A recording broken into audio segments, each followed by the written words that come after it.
February is National Heart Health Month, and this week we will share stories of women who have been affected by heart disease. This morning we're telling Gail Johnston's story.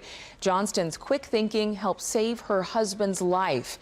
Here's CBS 11's Karen Borda. Life for Rodney and Gail Johnston these days runs at a much slower pace than in years past, and that's fine with them. After the scare they had 4 years ago, they're just glad for each extra day they're given. I think about it some. It's still rather frightening still to think about it very much. It being the night she was woken by an unusual wheezing sound coming from her husband. When he didn't respond to her attempts to wake him, she grabbed the phone and called 911.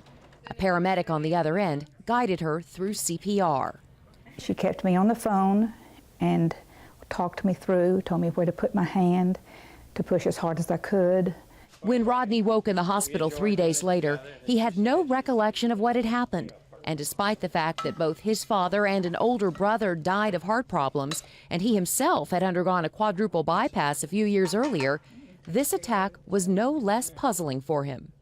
I didn't necessarily expect that I would have it because I was trying to live a fairly healthy life, exercise and eating. So when it happened, I was a little surprised. The one thing of which they're both certain is that CPR made all the difference.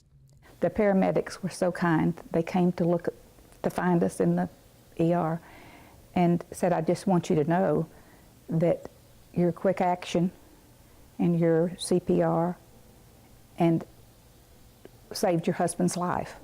Gail shares their story often in hopes it might convince others to learn CPR, and each day, she and Rodney try to live life to the fullest. To value the time we have. And value each other. She's my best friend. Karen Borda, CBS 11 News.